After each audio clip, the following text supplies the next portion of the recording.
పద్మావతి అయితే రోడ్డు మీద అలా నడుచుకుంటూ వెళ్తూ ఉంటుంది. ఇంతలో పద్మావతిని సోదమ్మ చూసి ఇలా అంటూ ఉంటుంది, ఏంటే తల్లి నువ్వు నీ కష్టాలని ఇంకా పెంచుకొని పోతున్నావు, నువ్వు ఎంత తీర్చుకుందామన్నా సరే నీకు కష్టాలు ఇంకా పెరుగుతున్నాయే తల్లి అని చెప్పి అంటూ ఉంటుంది. ఆ మాటలకు ఏంటి ఏం మాట్లాడుతున్నావు అని చెప్తే, రా వచ్చి కూర్చో నీకు సోది చెబుతానని చెప్పి పద్మావతి చేయి పట్టుకొని, ఏంటే తల్లి నీ భర్త నీకు దూరం అవుతాడే తల్లి అని చెప్పి ఆ సోదమ్మ అయితే అంటూ ఉంటుంది. ఆ మాటలకు పద్మావతి అయితే ఒక్కసారిగా షాక్ అవుతుంది. ఏంటి బామ్మ ఏం మాట్లాడుతున్నావు అని చెప్పి అంటూ ఉంటుంది.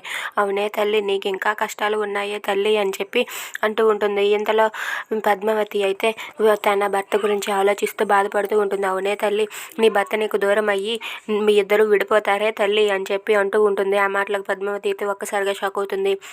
ఇంతలో విక్కీ అయితే అలా కారులో ఆఫీస్కి వెళ్తూ ఉండగా అక్కడ ఒక లారీ అయితే వెనక్కి వచ్చి గుద్దేస్తుంది.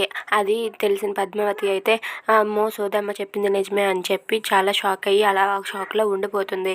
If you like this video please like share and subscribe. Thanks for watching.